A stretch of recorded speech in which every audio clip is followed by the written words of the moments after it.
Lynn here, and today I am going to talk about something which so many of you have been telling me to talk about for ages now, and I'm finally gonna do it. Anime! Anime is something I watch a lot of. I'd actually say that I watch more anime shows than TV shows with real people in them. It's always kind of been that way ever since I was a kid, and it just kind of continued as I was a teenager and as I was growing up. And I talk a lot about anime on Twitter, and then I always get messages that are like, I really like this anime too, can you talk about anime, can you make a video about it? It's always been something that I've kind of wanted to incorporate more into videos because I read a lot of manga, I watch a lot of anime. Those are like things that I've always sort of wanted to talk more about in videos. I know they're not always necessarily book related, but they are massive parts of my life, so would that be okay?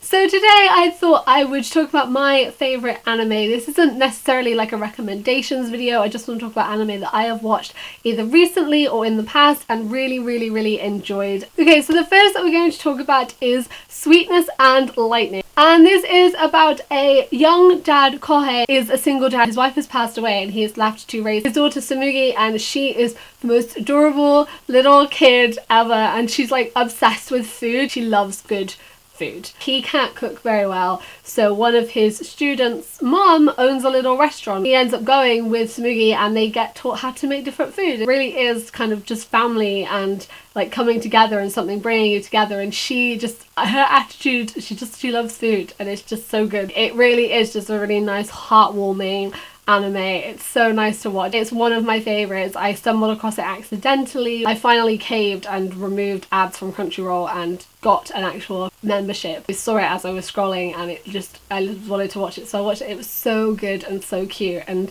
just, she's adorable and her hair is amazing and her outfit choices are amazing, and it's just such a nice heartwarming show to watch. It really puts a smile on my face whenever I watch it. Another one is Yuri in April, which is about a boy who was kind of like a child piano prodigy. His mother passed away and he stopped playing, and then he meets this new girl. She plays the violin and she kind of encourages him to accompany her on the piano at these performances and get him playing again.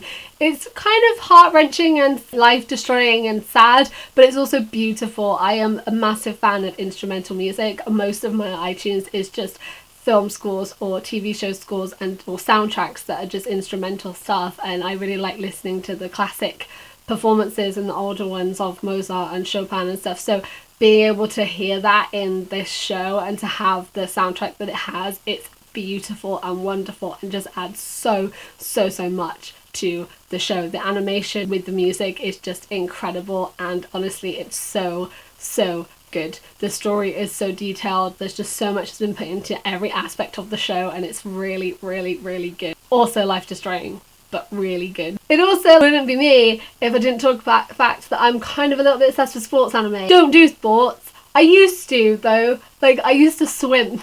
See where this is going. I used to swim all the time and I really loved it, and then I broke my leg the first time when I was little, and I haven't swam properly. I still go swimming but not competitively. But free Iwatobi Swim Club, which is up there in probably my top 5 anime. It's ridiculous. When I first heard about it, I heard about it from Tumblr, unsurprisingly, and it was like, there's this anime and all these guys are in speedos, and I watched it and it is ridiculous, but the story is really good, and I just really like the friendship and the story and just the competitiveness that they have and the feeling of competing, what it can give you and what swimming can give you. And I really do relate to Haru in what he says about the way he feels when he swims, and I get that. I really understand that, and it kind of really sort of stuck with me. But you never thought you could hear such a deep description of Free, did you? I really like Free, and then the movie came out this year and it made me cry. Actually cried at the Free movie. Kind of like wanted to do a review of that ever since I saw it, so I may still do one if you want to see one and discuss it with me. And I just really like it. There's 2 seasons. I marathoned them in like a week, and then the film came out later on this year. It really is. It's just so fan servicey. I'm like, look at these shirtless wet guys in speedos. But it's good and it's fun and I love it. And also Haikyuu, which is a basketball sports anime and kind of like basketball teams and that same kind of feeling of like the friendship and the competitiveness and stuff, which is another one which I really enjoyed watching, even though I've never had any interest in basketball. And then of course sports anime. Can't not mention the latest craze, Yuri on Ice. We were born to make history. So I kept getting messages from you guys and also friends saying, you need to watch this anime, Yuri on Ice. You really liked Free, you'll love Yuri on Ice, watch it. And I was like, I'm really busy. Am I at the time in my life where I can commit to watching a new anime? I can speak some Japanese, very limited, and I'm learning at the moment, taking classes and stuff, because I am planning on going at some point, so I want to be able to speak the language before I can go, but I'm nowhere near not being able to use subtitles. I have to have subtitles still. There are some things that I can understand without subtitles, could kind of make sense of things, but I do need subtitles in order to get the full enjoyment and to get the full understanding. In order to watch something with subtitles, you have to give it your full concentration. You can't do anything else. And sometimes if I'm watching shows, I may look on my phone or be doing something else, like making notes for something whilst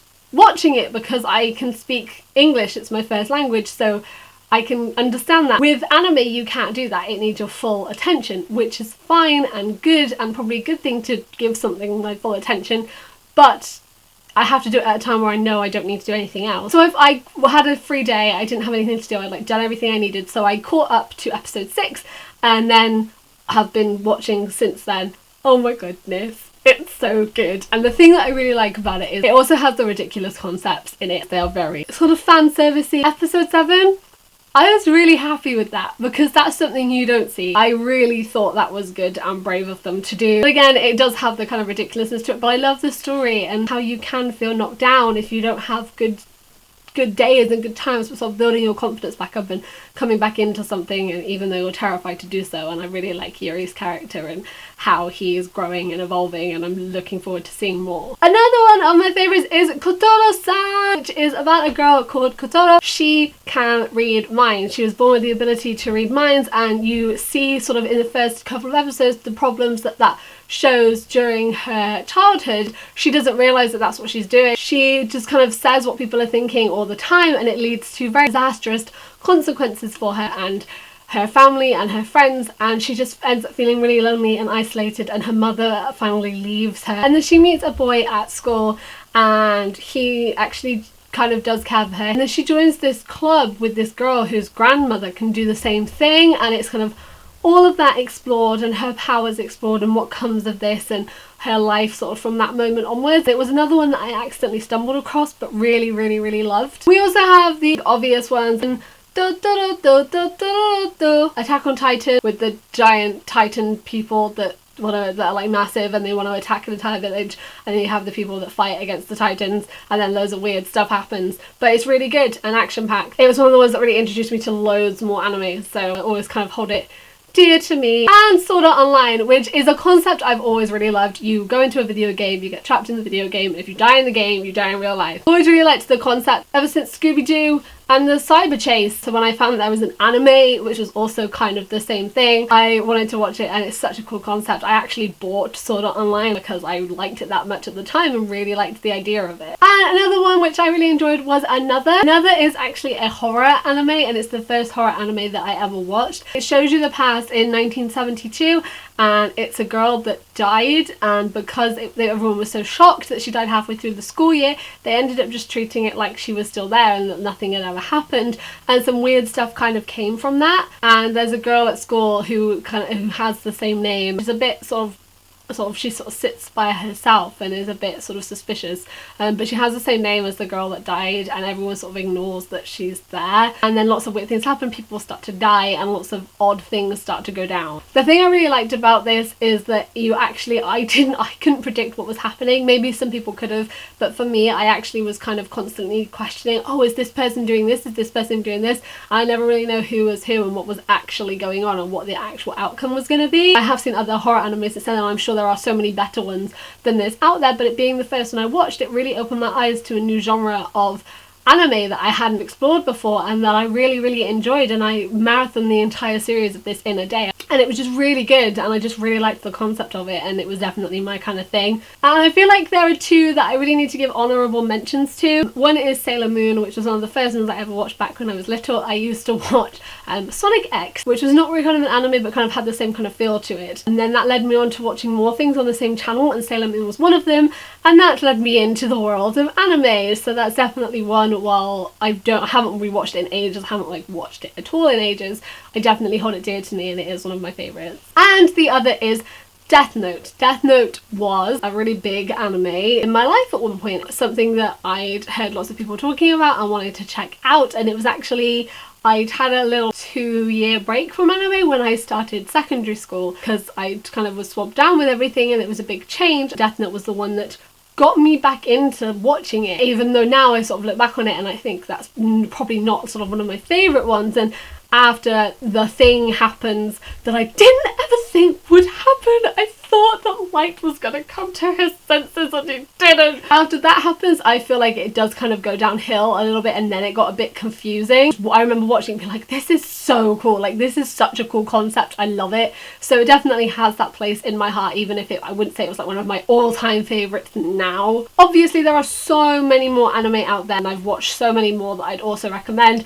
These are just my personal favourites and ones that kind of mean a lot to me and that I really love watching and that I would rewatch and really enjoy. I kind of do want to do more reviews and talk about this stuff more because it is such a big part of my life, and I read loads of manga and do, anime and watch anime and stuff. So yeah, if you would like to see more videos like this, then please do let me know. If you are new here, then I make predominantly bookish videos every couple of days, and as usual all my links will be in the description below if you would like to come hang out with me on other social medias. Thank you guys for watching, I hope you're doing really, really, really well, and I will see you next time. Goodbye!